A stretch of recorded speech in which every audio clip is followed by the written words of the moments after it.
Welcome to Ready for the Weather and anything it can throw at you. This year, 2019, has been specifically very interesting. Ironman Chattanooga 2019 was about 95 degrees, 75, 80% humidity. It was a little rough. Ironman Florida just last weekend, I believe, started in the 30s in the morning. Didn't really get too warm. I think maybe in the 50s. People had to wear long sleeves on the bike, on a run. It got a little chilly. To me personally, that's perfect running conditions. On the bike, when you hop out of the ocean and you're freezing, and like Ironman Lake Tahoe, when I did in 2013, it was freezing in the morning, freezing when we got in the tent, freezing when we got on the bike. I was pretty much in all, I think, 3 layers up on top. I had gloves. Didn't get rid of any of it for the bike ride. I kept it all, and I was still rather chilly. On the run, I had a tri top, tri shorts, arm warmers. I ended up getting I had gloves and it worked, but it was cold. And afterwards, thank goodness for the little thermal blankets. My wife met me at the finish line with my original clothes so I could change and stay warm. So you just got to be ready for anything the weather can throw at you. Like I said, I'm in Florida this year. It was quite interesting. When I did it in 2017, I was in Panama City Beach, and it probably got in the mid 80s. So it was a little warm on the run. Last year, 2018, it was in the 80s, a little humid, but not drastically killer. It was a little overcast. So it was interesting to see this year, and unfortunately, I didn't get to go to the event this year. It was cold. I mean, you look at the videos, you look at the pictures, people wearing coats and hats and gloves. It was just crazy. So you just got to be prepared for the weather. So today we're going to be talking about just what you can do to kind of be on top of things, especially once you get there, you're kind of hosed. If it's cold, you got to go find some place to buy some gear. If it's hot, in a pinch, maybe Ironman Village at the expo, there's an opportunity to go buy a tri suit. But if you want to spend $300, if you're kind of hosed at the moment, you're kind of at the mercy of whatever you can find.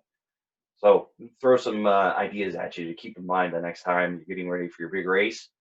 So be ready for anything: hot, cold, rain, wind, snow, fires. Ironman Lake Tahoe 2014 was canceled because of a forest fire. It wasn't exactly near the course, but it was close enough, and debris and everything. The air quality just was not good enough that Ironman felt comfortable putting on the race. So they canceled it. Everybody was already there. Is it going to happen? Is it not going to happen? They canceled it the day before. So just be prepared that, the weather could affect it so much, especially storms. It could modify the race, or it could outright cancel it. Racine, I did that in 2016, I believe, and the storm rolled in. We got transition all set up. We're getting ready to walk to the swim start, and they stopped everybody. Went back. We got what gear we needed to because the storm was rolling in. They had friends that had a place nearby, stayed in there. Storm rolled over, heavy rains, thunder, lightning. Enough time had passed that they had to not do the swim. They had to shorten the bike from 56 to 30 miles, and then they still had to run because luckily there's a few public roads, but there's some trails and stuff. So just be ready that the weather, not only with what you're wearing, but it could just drastically affect the race. It could change the conditions of the race, especially snow. I mentioned that. I'm in Lake Tahoe. It snowed a little bit the day before. It was actually freezing overnight. So if you don't cover your bike properly, maybe cover the handlebars and the seat, things can happen. Water gets on there, it freezes. It could pop something. I had a problem with one of my spokes busted on my bike in the morning. Get it swapped out with a bike tech, but I don't know if something happened to it, if it froze and just popped the spoke overnight, or what happened. But so things like that, you got to be prepared. Give yourself enough time to get in transition. If anything happened overnight, if it rained, storm, wind, anything like that, you got to check in your bike the day before. Go check your equipment. Give yourself enough time that if something's happened, that you have enough time to go find the bike tech and get something fixed or do whatever you need to. What I recommend is checking often, 3 to 4 weeks out. Start checking your weather app. The forecast could drastically change forecast, you look 4 weeks out, it was in the 80s. Didn't look too bad. And then it kind of kept creeping up slowly over time. So we knew it was coming. The week before, the forecast was in the 90s. It went up and down a few degrees, down a few degrees, but you knew what was coming. You knew it was going to be hot. So if you're checking your forecast, weather.com, AccuWeather.com, the local channels, whatever you got going on, just make sure you're staying on top of it so you know what to expect. Pack the right clothes, especially if you're traveling. If you're not local to the area, you got to fly, you got to drive, and pack the right clothes. Even if it looks like it may be cold, pack your warm, arm warmers, gloves, whatever. It's better to have them than not, and just leave them back at your place or whatever, or leave them in your transition bag or your T1, T2 bag or something like that. Get it after the race, or give it to your Sherpa or whatever. Pack the right clothes, especially, and if it's hot, make sure you're wearing the right. If you're going to wear, a sleeveless tri-top and shorts to keep cool, or if you've got special gear you need to keep cool on the run, pack the right stuff so you make sure you're checked in September. It's not that bad, or it's Florida. It's in November, but it's still kind of warm. But you get there and it's like, oh crap, it's like 30 degrees in the morning. I'm not used to this, because here in the Midwest in Kansas City, where I'm at, it's already kind of cold. It's already kind of new. I'm already into the sweatshirt season and jackets and that type of thing. But if you're in Florida and you're up north and maybe it's a little bit warmer, you go down south and it's cool and you're like, oh, what happened? So make sure you pack the right stuff. Have backup clothing if the weather forecast is crap. So, as we all have probably experienced, whether or not exact science, they could be totally wrong. It could show nothing going on. All of a sudden, a storm pops up in the morning that nobody knew, nobody forecasted, nobody knew anything about. And it's like, holy crap. And so, make sure you're prepared. Generally, temperature changes and shifts aren't going to be dramatic. Maybe they're 5 degrees off, 10 degrees off. But checking early and often, you're not going to see like a pop-up storm. So that's where you got to be kind of ahead of the game to be ready for things like precipitation. So have you that just to have with you just in case. If you're in Florida, it's humid there and it rains a lot. It can happen off and on. If you're out in Colorado and Boulder, sometimes storms just pop up out of nowhere.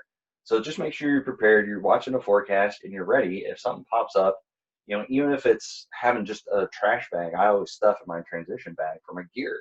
So if it, like Ironman Racine, we didn't know that storm was going to hit us, but I didn't bring anything to put my stuff in. So everything was wet because I just kind of left it in my transition spot instead of taking it all with me and packing it back up. So if you're going to be in transition and there's a possibility there may be precipitation, or even not, just a little trash bag that's big enough to fit your bag in, just stuff in the bag. It really doesn't hurt anything. And also, it's a key here. Most areas you're putting out your T1 or your T2 bag, you're putting it outside, especially at the Ironman distance events, the 140.6. They're outside, they're in the conditions. So it's a possibility of rain overnight. I always put stuff in Ziploc baggies to keep it airtight. So rain could get in those bags no matter what. You could kind of try to tilt the top over, but if the volunteers have to move it and put them in the right order so other people show up for stuff, then you need to do is get out. And especially if it was Ironman Florida this year, it's 38 degrees. You get in there. If it was like rain overnight or dew, anything, any kind of precipitation, put it on. It's all wet. You're already cold and wet. You don't want to start the race like that. So having like the big, huge freezer Ziploc baggies, you can stick a few extra in those. You can get them there when you arrive to the race area. Put them in, put your stuff you want to keep dry, and just zip it closed. Even if there's just a slight chance of precipitation, even like Ironman Chattanooga, they get like just a random quick shower and then it's over. But that quick shower can kind of, so the opportunity, and those freezer bags are big enough you can put your cycling shoes in, your running shoes, anything like that, or put an extra trash bag that you can cinch up inside the transition bag to make sure everything stays dry. I did that for Lake Tahoe because it was raining the day before and it was a little wet. I didn't want everything to get wet and kind of frozen the night before. So there's the opportunity to pack ahead, to pack stuff to keep your stuff dry, that potentially if it's going to rain or anything like that the day before. So just be prepared. That's the general overall consensus. Make sure, because maybe for Ironman Florida this year, typically you may not have seen, this usually is not as cool as it usually is for Florida at this time of year. So checking early and often, maybe it wasn't going to show that later on down the road. But as you get a week out before you travel, probably would have shown it's going to be a little bit cooler. I need to pack some cool weather gear for me to just walk around, cool, warm stuff to wear before the race while you're getting everything prepared, because you don't want to be walking around in your tri suit shivering to death and wasting that extra energy trying to keep your body warm. And then races like Indian Wells, 70.3, you're out in Palm Springs, California. The temperatures get up in the 70s and the 80s, and it's sunny and it's nice and comfortable. But in the mornings, man, it's in the 40s. So be prepared if you're going to wear your wetsuit and clothes on over it and keep warm and stuff. You want to stay warm before the race starts, even if it's going to get to a comfortable weather conditions later on during the day. You want to be comfortable before the race, during the race, after the race. So just be prepared for hot, cold wind, rain, snow, dealing with Mother Nature and the race directors. Unfortunately, an Ironman doesn't have enough money to control the weather. So that being said, you need to control what you can and be prepared.